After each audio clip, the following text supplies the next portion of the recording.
اگر تم گھمنڈ چھوڑ کر رحم و انصاف کا اقرار کرو تو میں تمہارا تاج و تخت واپس کرنے کو تیار ہوں، ورنہ ابھی قتل کا حکم بھی دے سکتا ہوں۔ اٹلی کا ایک بادشاہ حکومت اور دولت کے گھمنڈ میں غریبوں سے بات تک کرنا بھی برا سمجھتا تھا، اس لیے اکثر لوگ اسے ناپسند کرتے تھے۔ ایک روز بادشاہ شکار کرنے گیا، کسی جانور کا پیچھا کر رہا تھا کہ اس کا گھوڑا بے قابو ہو کر دور نکل گیا۔ تمام نوکر سپاہی وزیر سب بچھڑ گئے اور بادشاہ تنہا رہ گیا۔ اتنے میں ایک کسان نے بادشاہ کے گھوڑے کی رکاب پکڑ لی۔ اس کی شکل ہو بادشاہ سے ملتی تھی، فرق یہ تھا کہ اس کی پوشاک اور حالت غریبوں جیسی تھی۔ اس نے بادشاہ سے کہا کہ میں 3 دن سے حضور کی ڈیوٹی پر بھوکا پیاسا چلا آ رہا ہوں مگر کوئی میری فریاد نہیں سنتا۔ بادشاہ غریب کو میلے کچیلے کپڑوں میں دیکھ کر یہ کہتے ہوئے آگے بڑھ گیا کہ میں ایسے لوگوں سے بات نہیں کرتا۔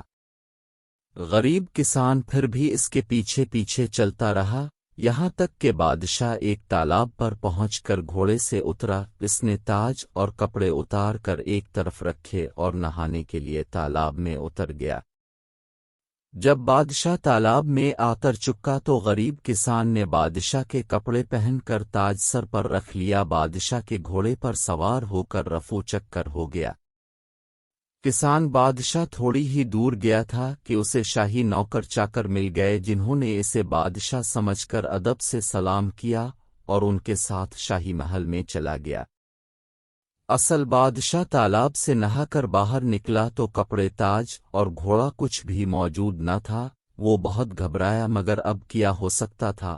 ناچار غریب کسان کے میلے کپڑے پہنے اور کئی دن تک فاقے کرنے اور بھٹکنے کے بعد شہر پہنچا، مگر اب اس کی یہ حالت تھی کہ جس سے بات کرتا کوئی منہ نہ لگاتا، اور جب یہ کہتا میں تمہارا بادشاہ ہوں تو لوگ اسے پاگل سمجھ کر ہنس دیتے۔